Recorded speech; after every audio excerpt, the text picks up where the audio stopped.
Suscríbete a Venganza Perfecta. Nos encantaría saber desde qué parte del mundo nos acompañas.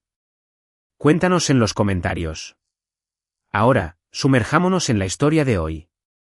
Javier Velasco siempre se había enorgullecido de saber leer a las personas. 15 años como psicólogo criminalista significaban que se había sentado frente a asesinos, estafadores y lo peor que la humanidad tenía para ofrecer. Había aprendido a detectar las microexpresiones, los indicios, la oscuridad que se ocultaba detrás de rostros comunes. Pero no lo había notado en su propia casa. La llamada llegó un martes. Era Daniela Soto, la maestra de tercer grado de Mateo. Su voz sonaba cuidadosamente neutral, de esa manera que los educadores practican al dar malas noticias. Javier había estado revisando expedientes en la oficina de su casa, con su bolígrafo rojo flotando sobre el perfil de un delincuente particularmente perturbador. Señor Velasco, necesito que venga a la escuela. Es sobre la tarea de redacción de Mateo. ¿Está lastimado? El pulso de Javier se aceleró. Mateo tenía 8 años, era pequeño para su edad, con el cabello oscuro de Javier y los penetrantes ojos azules de su madre. No, nada de eso. Pero necesitamos discutir en persona algo que le escribió. El viaje de 45 minutos hasta la escuela primaria Colinas del Cedro se sintió como nadar en melaza. Javier llamó a Carla. La respuesta de su esposa fue cortante, distraída. Estaba mostrando una propiedad a un ejecutivo de tecnología que se reubicaba desde Monterrey y no podía escaparse. Encárgate tú, Javier. Probablemente se está portando mal porque has estado trabajando demasiado. La acusación dolió porque tenía un grano de verdad. El caso del estrangulador de Río Claro lo había consumido durante meses. Y, aunque habían atrapado a ese infeliz hace 3 semanas, Javier todavía estaba haciendo la evaluación psicológica para el juicio. Pero Mateo parecía estar bien, incluso feliz. Le encantaban los dinosaurios, construir elaboradas ciudades de bloques de plástico y jugar fútbol con los niños del vecindario. Daniela Soto lo recibió afuera de la oficina del director. Era joven, tal vez de unos 20 y tantos años, con ojos amables que reflejaban una preocupación genuina. Le entregó una carpeta sin preámbulos. Asigné a la clase escribir sobre algo que fuera importante para ellos. Mateo eligió. Bueno, léalo usted mismo. El ensayo estaba escrito con la cuidadosa letra de molde de Mateo. Las letras estaban un poco torcidas, como siempre pasa con los niños de tercer grado. El título hizo que la sangre de Javier se helara. ¿Por qué quiero morir? Por Mateo Velasco. A veces pienso en ya no estar vivo. No de una manera que dé miedo. Solo de forma tranquila. La abuela Beatriz dice que soy malo y que los niños malos merecen ser castigados. Ella dice que mi mamá era perfecta cuando era niña y que yo estoy roto por dentro. Cuando me quedo en su casa los martes y jueves.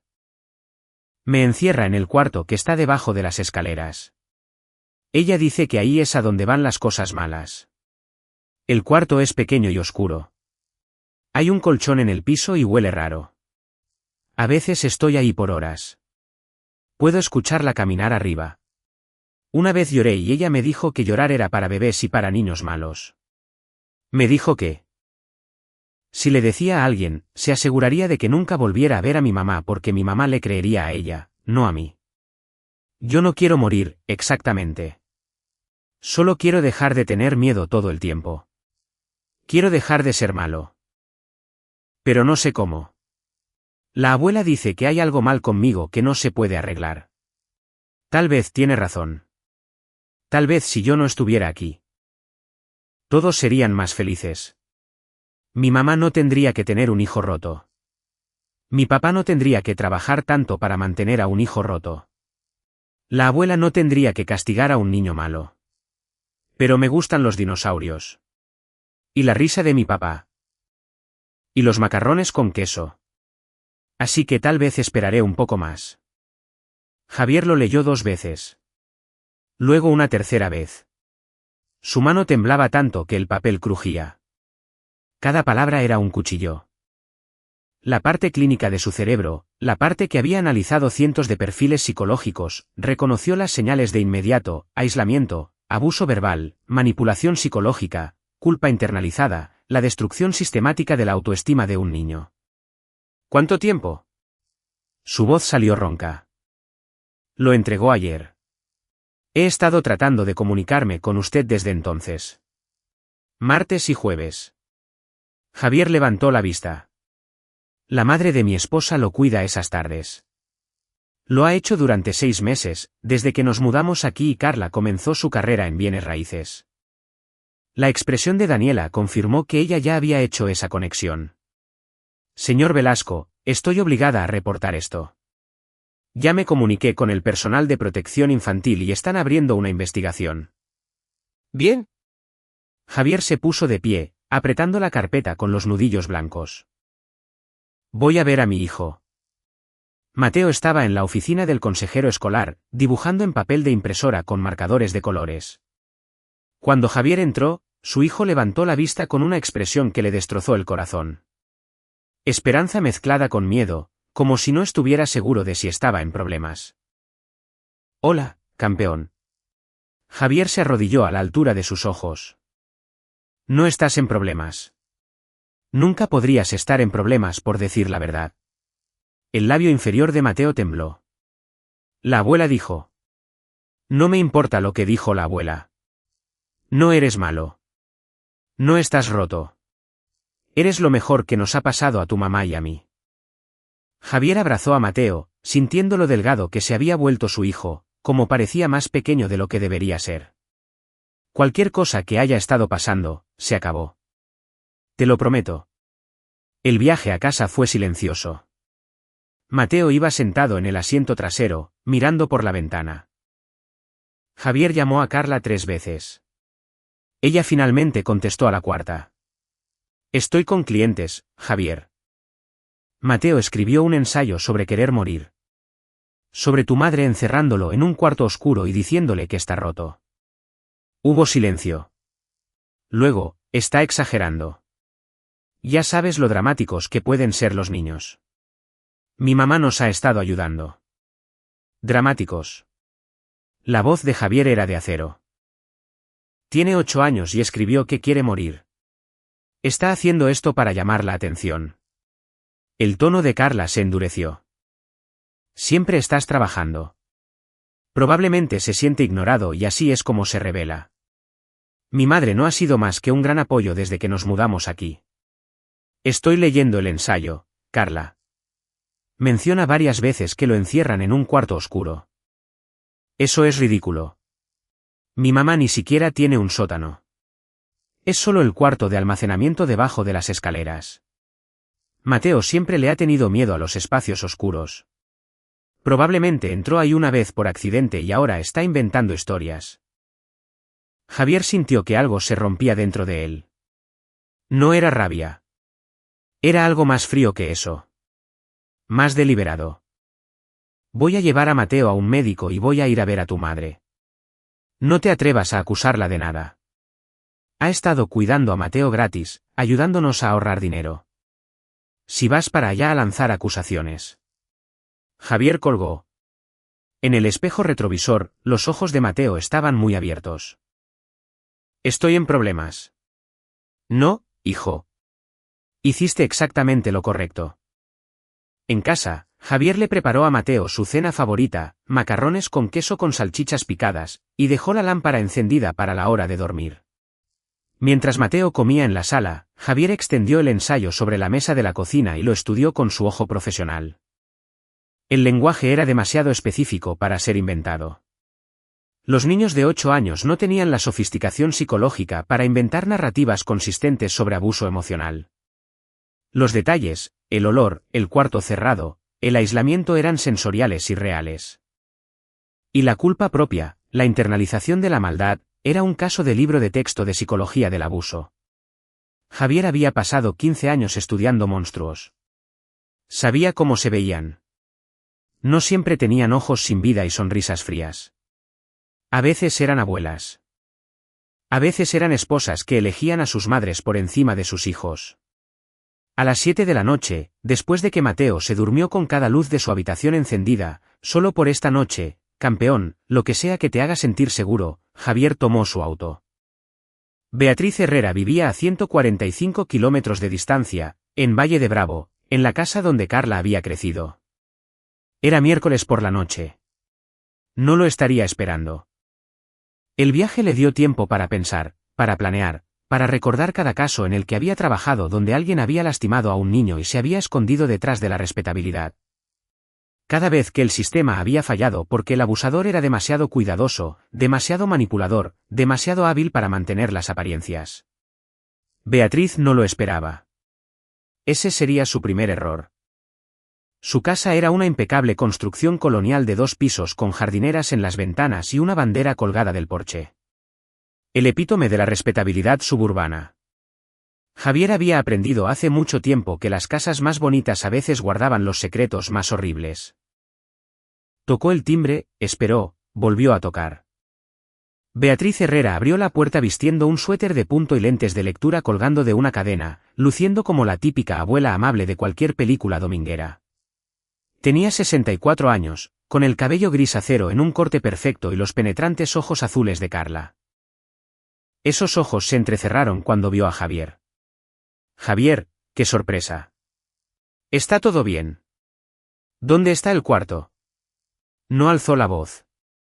No necesitaba hacerlo. No sé de qué estás hablando. El cuarto debajo de las escaleras. ¿Dónde metes a Mateo? La expresión de Beatriz cambió. Se volvió calculadora. Mateo tiene mucha imaginación. Carla mencionó que podría estar portándose mal para llamar la atención. Probablemente deberías pasar más tiempo con él en lugar de trabajar tantas horas. Muéstrame el cuarto o llamo a la policía ahora mismo. No hay nada que mostrar. Y no aprecio que vengas a mi casa con acusaciones salvajes. Javier sacó su teléfono y comenzó a marcar al 911. La fachada de Beatriz se agrietó. Espera, solo espera. Estás exagerando. Entra y podemos discutir esto como adultos. Javier la siguió hacia adentro. Todos sus sentidos estaban alerta. La casa estaba inmaculada. Fotos de Carla se alineaban en las paredes. Recitales de ballet infantiles, diplomas de honor, la graduación de la universidad. Ni una sola foto de Mateo. Beatriz lo guió hacia una puerta debajo de las escaleras. Él entra ahí a veces cuando se porta mal. Difícilmente es abuso. Mi padre me hacía lo mismo y salí muy bien. Los niños necesitan disciplina. Ella abrió la puerta. El olor golpeó a Javier primero. Humedad y algo más asqueroso, orina. Adentro había un espacio de tal vez 1 metro con 20 centímetros de ancho por 1 metro con 80 centímetros de largo. Un foco desnudo colgaba del techo sobre un colchón manchado en el piso de cemento. Las paredes eran de madera desnuda con marcas de rasguños cerca del marco de la puerta. Marcas de rasguños. Mateo había intentado salir arañando la madera. Javier sacó su teléfono y tomó fotos. Todos los ángulos, el colchón, los rasguños, la cubeta en la esquina que explicaba el olor. ¿Cuánto tiempo? Su voz era inquietantemente tranquila. Javier, estás siendo dramático. ¿Cuánto tiempo? Beatriz se cruzó de brazos. Es indisciplinado. Carla nunca fue así. Era perfecta, obediente. Mateo es terco e irrespetuoso. Necesita estructura. Consecuencias. ¿Cuántas horas seguidas? Eso depende de qué tan rápido aprenda su lección. Javier la miró fijamente, la miró de verdad, y vio lo que no había notado antes. La completa ausencia de empatía en esos ojos azules, la rectitud de alguien que genuinamente creía tener la razón. Había visto esa mirada en entrevistas en prisión. Los verdaderos creyentes siempre eran los más peligrosos. ¿Qué hizo que fuera tan malo?, preguntó Javier en voz baja. ¿Qué crimen terrible cometió un niño de 8 años que justificara encerrarlo en la oscuridad? Contestó de mala manera. No se terminó sus verduras. Hizo demasiadas preguntas. Beatriz levantó la barbilla. No agradece lo que tiene. Mi hija y su familia se mudaron aquí por la carrera de ella y yo he estado ayudando a criarlo correctamente. Alguien tiene que hacerlo. Javier asintió lentamente. Luego marcó al 911. ¿Qué estás haciendo? La voz de Beatriz se elevó. Te vas a arrepentir de esto. Carla nunca te lo perdonará. Me aseguraré de ello. Ese niño te ha puesto en contra de tu propia familia. Servicio de emergencias, ¿cuál es su emergencia? Mi nombre es Dr. Javier Velasco. Estoy en la Avenida de los Robles, número 1247, en Valle de Bravo. Soy psicólogo criminalista y acabo de descubrir evidencia de abuso infantil.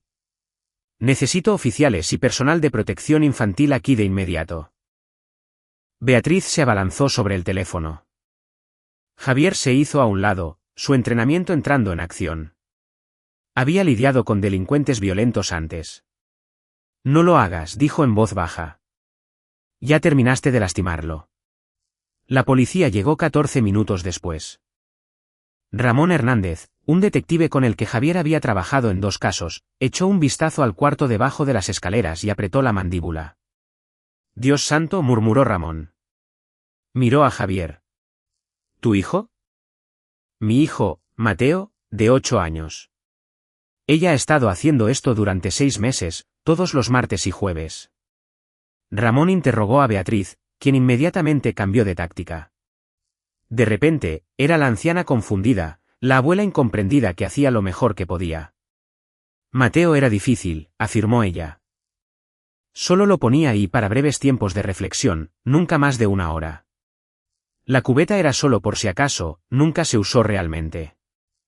Los rasguños debían ser de los dueños anteriores. Javier la escuchó mentir con la suave confianza de alguien que se había salido con la suya durante mucho tiempo. Se preguntó cómo habría sido realmente la infancia de Carla. ¿Qué había costado que su esposa fuera perfecta? Llegó el personal de protección infantil. Más fotos. Declaraciones. Ramón apartó a Javier. Esto es malo, Javier. Muy malo. Presentaremos cargos, pero ya sabes cómo son estas cosas. Un buen abogado, primer delito, mujer mayor.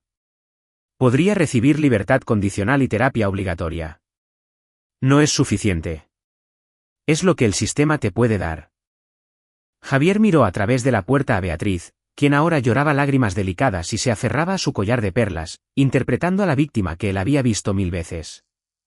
El sistema no estaba construido para personas como ella. Personas que nunca dejaban moretones, que eran demasiado astutas para dejar evidencia obvia, que entendían exactamente cómo mantenerse justo al borde de las consecuencias legales.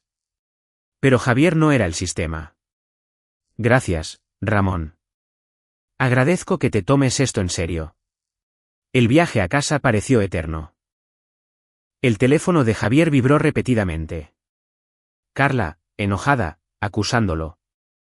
No contestó. Necesitaba pensar.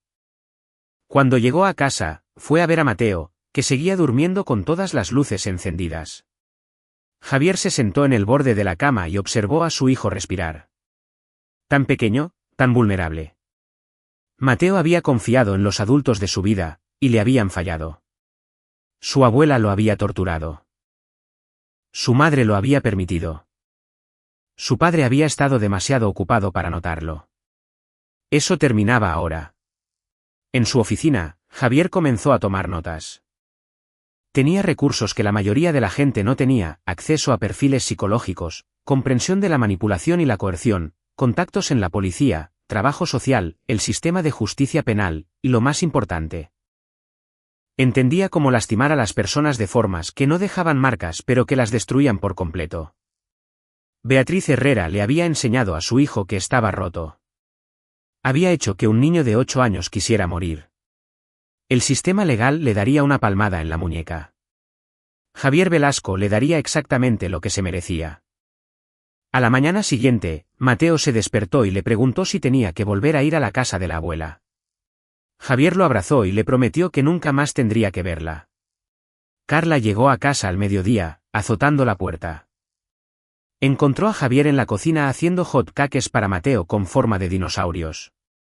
«Llamaste a la policía para acusar a mi madre». Su voz era aguda. «¿La arrestaron?»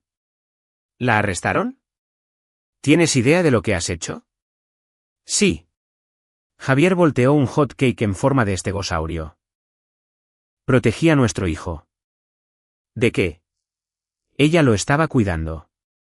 Nos estaba ayudando. Lo estaba encerrando en un cuarto oscuro de poco menos de 2 metros cuadrados durante horas. Le decía que estaba roto y que era malo. Lo estaba torturando psicológicamente. El rostro de Carla se enrojeció. Estás exagerando. Mi mamá siempre ha sido estricta, pero tiene buenas intenciones. Mateo escribió que quería morir. Está siendo dramático. Los niños dicen cosas así todo el tiempo. Javier apagó la estufa, miró a su esposa, la miró de verdad, y vio el miedo en sus ojos. No miedo por Mateo. Miedo de confrontar lo que siempre había sabido en el fondo sobre su madre. Cuando estabas creciendo, dijo Javier en voz baja, ¿tu madre alguna vez te metió en ese cuarto? La expresión de Carla parpadeó. Eso es diferente. Yo sí me portaba mal a veces. Necesitaba disciplina. Eras una niña. Yo salí bien. Javier le hizo un gesto con la mano, a la mujer que defendía a su abusadora por encima de su propio hijo. De verdad. Carla lo abofeteó. El golpe resonó por toda la cocina. Arriba, los pasos de Mateo se detuvieron. ¿Cómo te atreves?, siseó Carla. Mi madre es una buena mujer. Me crió bien. Mateo es. Él es difícil. No es como los otros niños. Tiene 8 años. Es tuyo. Tiene tu intensidad extraña, tu obsesión con las cosas oscuras. Mi mamá estaba tratando de corregir eso antes de que... ¿Antes de qué? Antes de que terminara como yo. El silencio de Carla fue respuesta suficiente.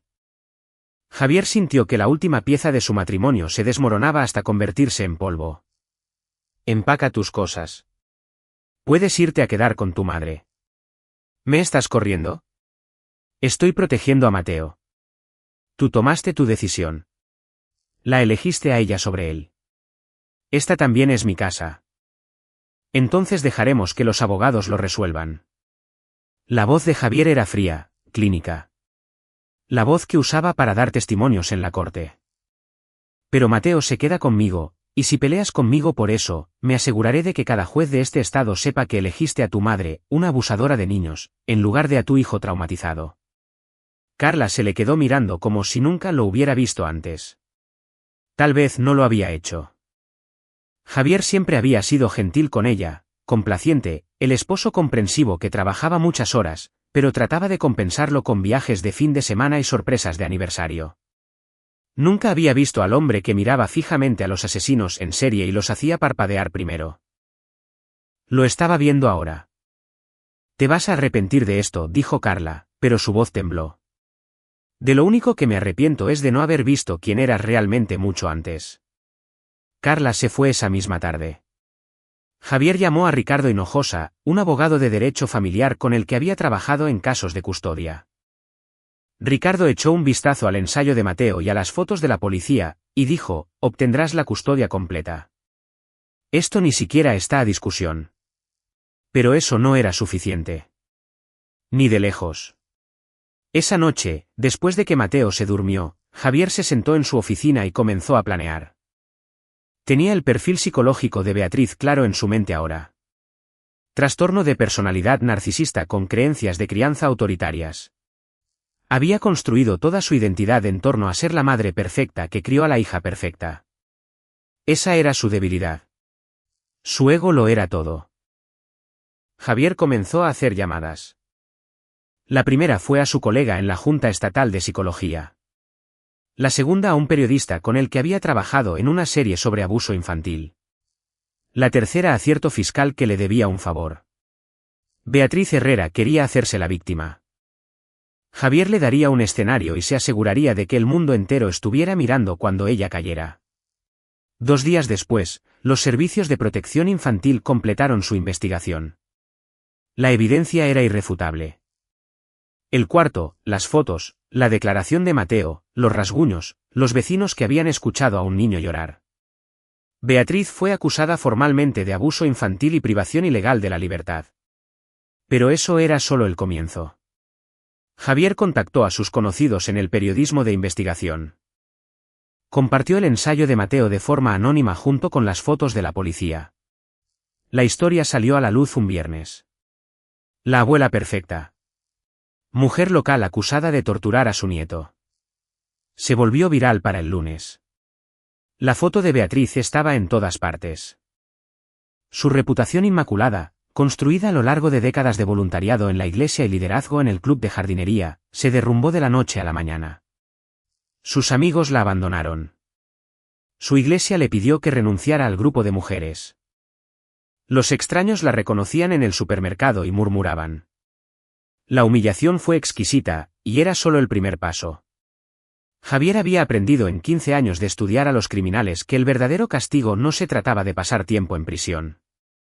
Se trataba de destruir lo que más valoraban. Para Beatriz, eso era su imagen, su posición en la comunidad, la narrativa de que era una buena persona que había hecho todo bien. Javier se aseguró de que el mundo conociera la verdad. Dio entrevistas como el padre de Mateo, siempre cuidadosamente controlado, siempre enfocado en proteger a los niños, nunca abiertamente emocional, pero con un impacto discretamente devastador. Habló de las pesadillas de Mateo, su miedo a la oscuridad, sus lágrimas cuando pensaba que Javier no estaba escuchando. Habló de cómo su hijo de 8 años había querido morir. La respuesta del público fue volcánica. Beatriz no podía ir a ninguna parte sin ser reconocida. Alguien pintó con aerosol la abusadora de niños en la puerta de su garaje. La florería le negó el servicio. Su club de golf revocó su membresía. Carla, que se había estado quedando con su madre, se encontró igualmente condenada al ostracismo. Los otros agentes de bienes raíces dejaron de devolverle las llamadas. Los clientes cancelaron las ventas de propiedades. Los murmullos también la siguieron. ¿Qué tipo de madre elige a su progenitora abusiva en lugar de a su propio hijo? Javier observó cómo se desarrollaba todo con fría satisfacción. Aún no había terminado. A través de sus contactos, se aseguró de que la fiscalía tuviera todo lo que necesitaba. Reportes psicológicos que mostraban el trauma de Mateo. Testimonio de expertos sobre abuso psicológico a largo plazo. Testigos que habían notado cambios en el comportamiento de Mateo. El juicio fue 3 meses después. Javier se sentó en la galería con Mateo a su lado, y Ricardo del otro lado. A Mateo le habían cortado el cabello y había subido de peso. Las ojeras bajo sus ojos se estaban desvaneciendo. Estaba riendo de nuevo, jugando con sus amigos, construyendo elaboradas ciudades de bloques de plástico que se extendían por toda la sala, pero aún dormía con las luces encendidas. El abogado de Beatriz intentó la defensa de la abuela comprensiva, intentó pintar a Mateo como un niño problemático que había malinterpretado la disciplina normal, intentó sugerir que Javier había manipulado a su hijo. El fiscal los destruyó. Mostró las fotos del cuarto, reprodujo el testimonio de Mateo dado en privado en las cámaras del juez, con Javier sosteniendo su mano todo el tiempo, donde describió con detalles desgarradores lo que se sentía estar encerrado en la oscuridad durante horas, escuchando los pasos de su abuela arriba. Preguntándose qué había hecho mal. El jurado deliberó durante 90 minutos. Culpable de todos los cargos. Beatriz Herrera fue condenada a 3 años de prisión y tratamiento psiquiátrico obligatorio. La jueza, una mujer severa de unos 60 años llamada Margarita, se aseguró de dirigirse a Beatriz directamente. Usted tomó a un niño que confiaba en usted y destruyó sistemáticamente su autoestima.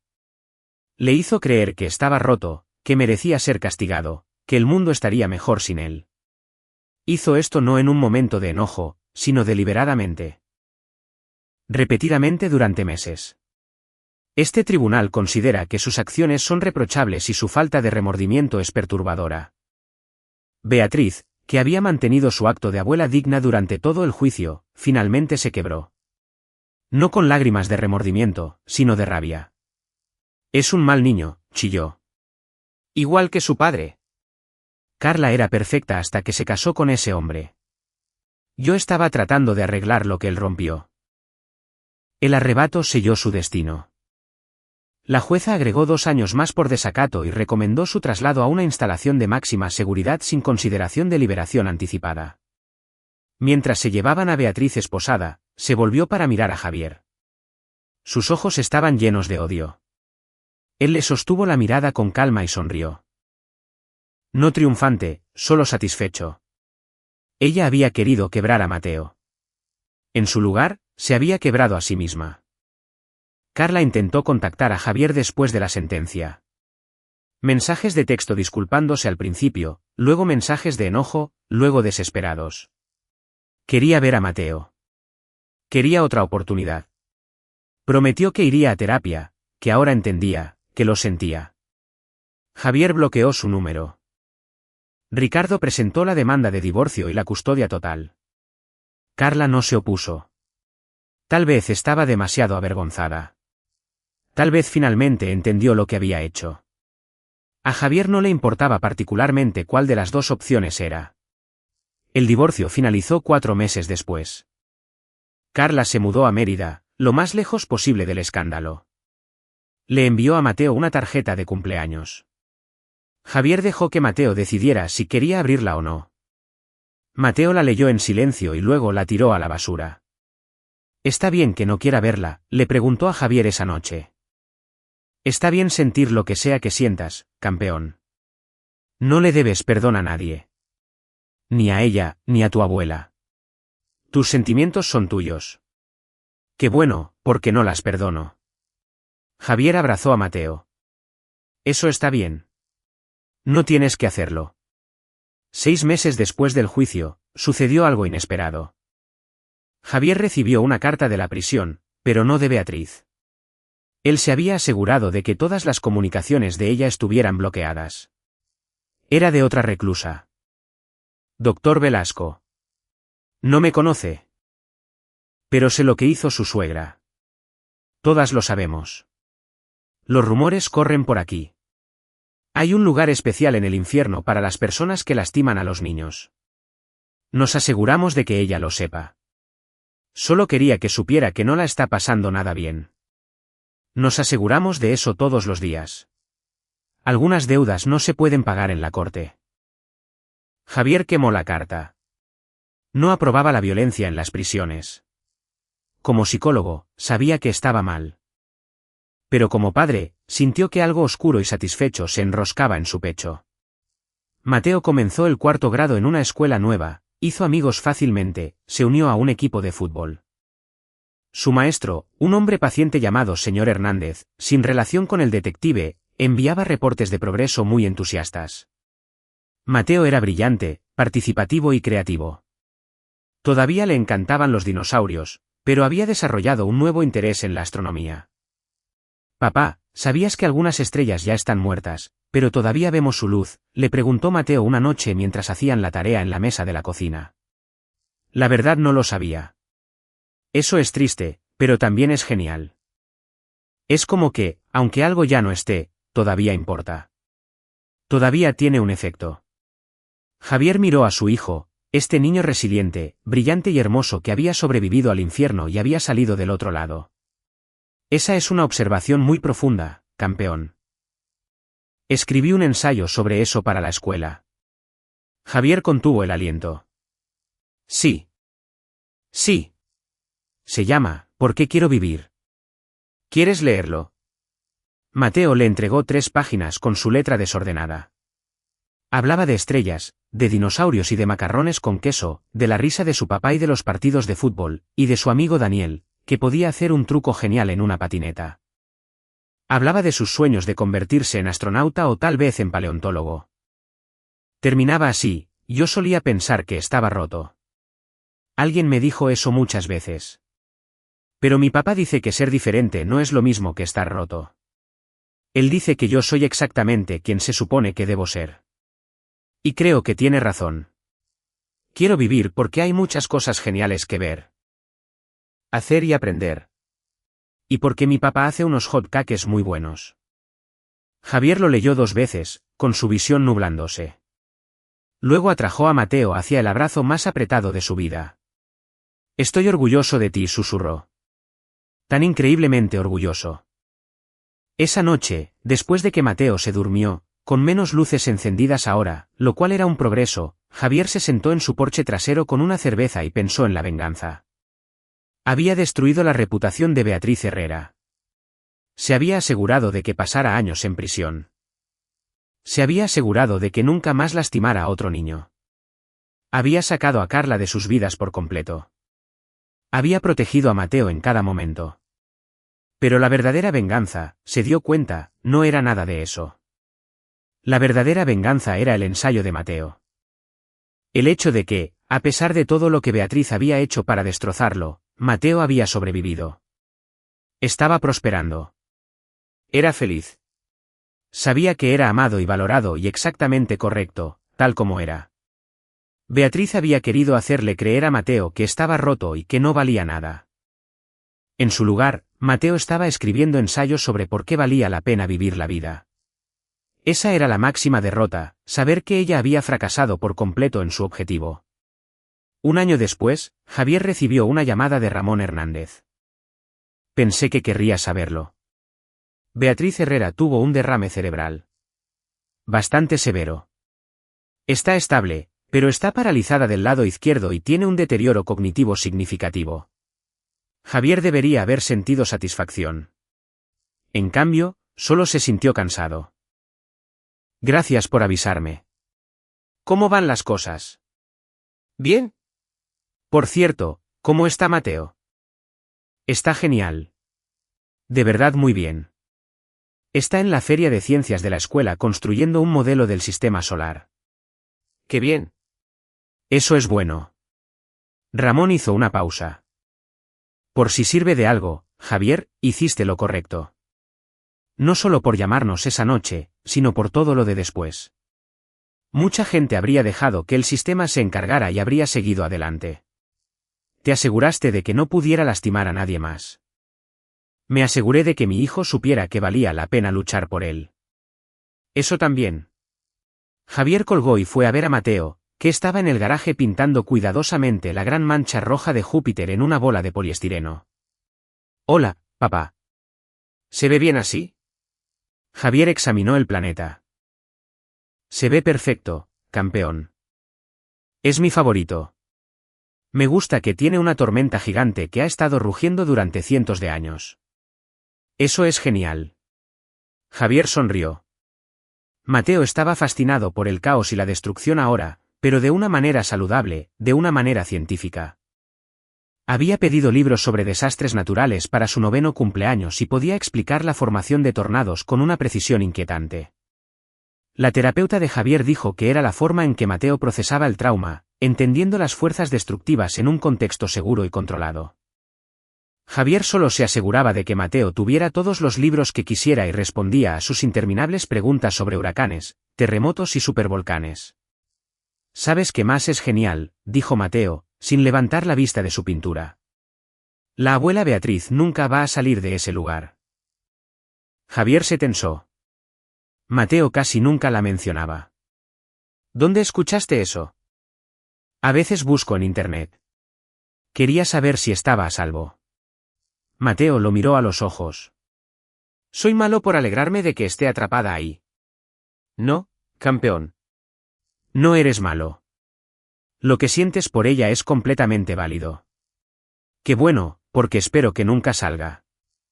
Espero que se quede ahí para siempre. Mateo volvió a pintar. Está mal. Javier pensó en toda la terapia, todo su entrenamiento en psicología, todas las respuestas correctas que se suponía que debía dar. Luego pensó en las marcas de rasguños de su hijo en esa puerta. No, Mateo, eso no está mal en absoluto. 2 años después del juicio, Javier recibió la notificación de que Carla había fallecido. Un accidente automovilístico en Mérida. Fue rápido, el abogado dijo que no sufrió. Javier se lo dijo a Mateo gentilmente, listo para consolar cualquier dolor que pudiera surgir. Mateo se quedó mirando la pared por un largo momento. De acuerdo, dijo finalmente. ¿Todavía puedo ir a la casa de Daniel esta tarde? Por supuesto. ¿Estás? ¿Quieres hablar de ello?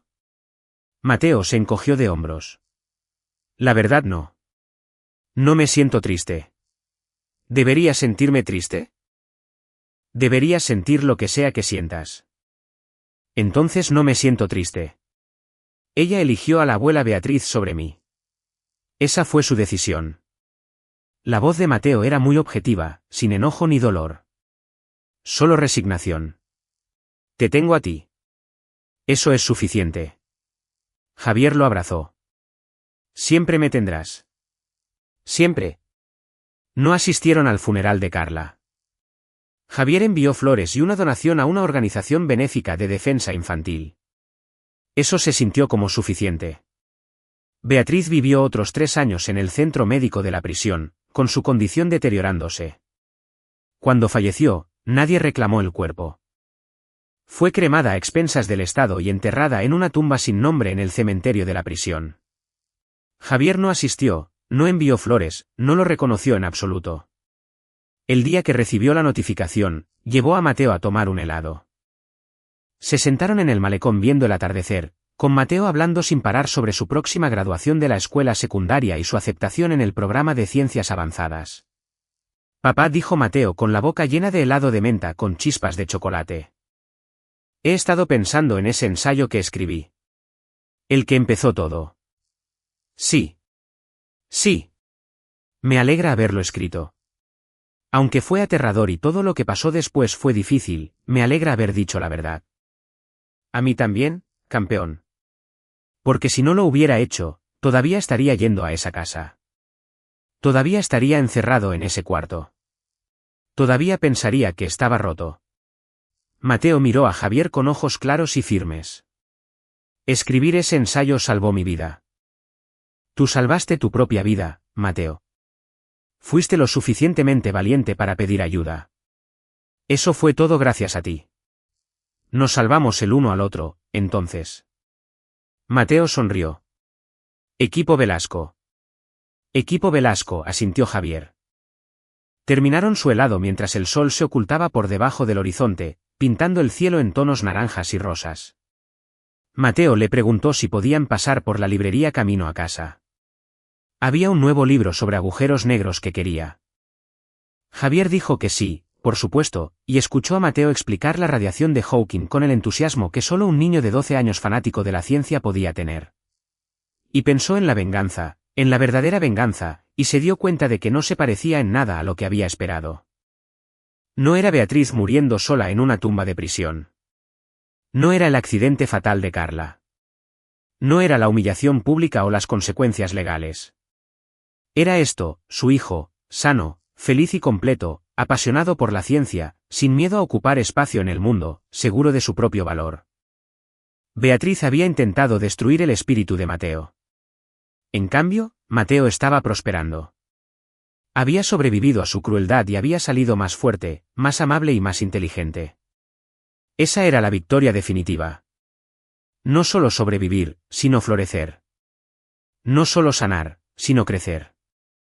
Javier Velasco había pasado 15 años estudiando la mente criminal. Sabía que, para los narcisistas como Beatriz, el peor resultado posible no era el castigo. Era la irrelevancia. Ser olvidados, no tener ningún impacto en la vida de su víctima. Mateo rara vez pensaba en ella ahora. Cuando lo hacía, era con frialdad clínica, de la forma en que podría discutir sobre una especie interesante pero extinta. Ella era un hecho histórico, no una herida abierta. Beatriz Herrera había querido ser importante en la vida de Mateo. Para formarlo, moldearlo, destrozarlo. En cambio, no era nada. Una nota al pie de página, un cuento con moraleja para Mateo Velasco. Mateo iba a cambiar el mundo. Javier estaba seguro de ello. Esa noche, después de que Mateo se durmió, ya con las luces apagadas, pues había conquistado ese miedo el año anterior, Javier se sentó en su oficina y sacó la carpeta. Había guardado el ensayo original de Mateo, las fotos de la policía, las transcripciones del juicio, la evidencia de los peores 3 meses de sus vidas. Lo había guardado todo como un seguro, como prueba, como un recordatorio de a lo que habían sobrevivido. Ahora, llevó la carpeta al pozo de fuego del patio trasero, encendió un cerillo y la vio arder. Ya no la necesitaba. El pasado había terminado. Beatriz estaba muerta. Carla estaba muerta. La pesadilla había terminado. Todo lo que quedaba era el futuro. Brillante, sin límites y completamente en manos de Mateo para moldearlo. Javier observó cómo las llamas consumían la última evidencia física de la crueldad de Beatriz Herrera. Vio cómo el humo llevaba las cenizas hacia el cielo nocturno, donde se dispersaron y desaparecieron entre las estrellas. Hasta nunca. Cuando el fuego se redujo a brasas, Javier entró a la casa. Mateo había dejado su ensayo más reciente sobre la mesa de la cocina, una tarea escolar sobre su héroe. Javier lo levantó con curiosidad. Mi héroe, por Mateo Velasco. Mi héroe es mi papá. No porque sea famoso, rico o tenga superpoderes, sino porque cuando necesité que alguien me creyera, él me creyó.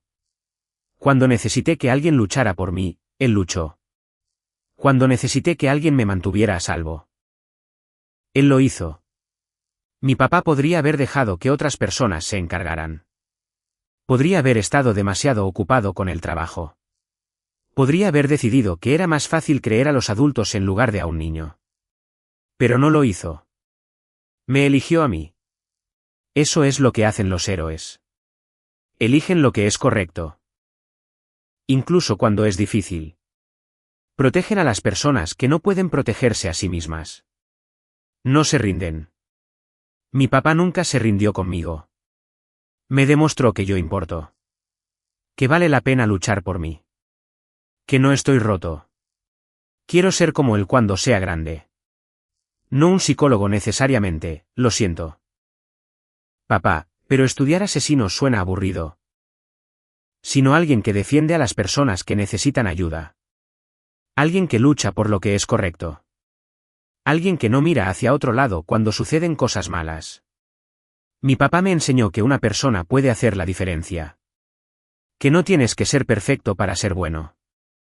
Que amar a alguien significa protegerlo. No lastimarlo. Él es mi héroe porque me salvó la vida. Pero más que eso, me demostró que mi vida valía la pena ser salvada.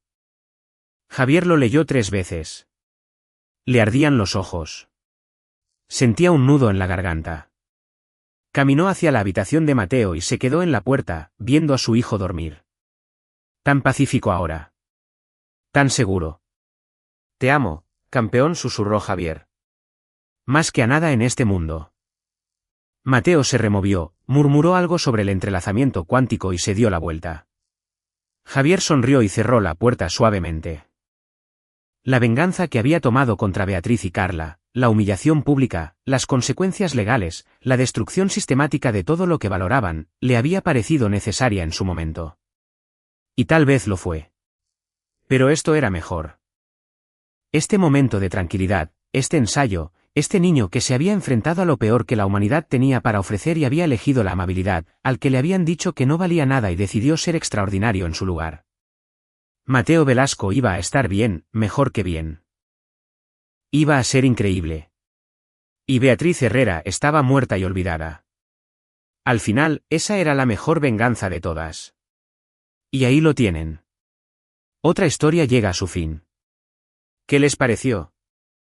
Me encantaría conocer sus opiniones en los comentarios de abajo. Si disfrutaron de esta historia, consideren unirse a nuestra comunidad suscribiéndose. Significa el mundo para nosotros. Para más historias como esta, echen un vistazo a los vídeos recomendados en pantalla, y los veré.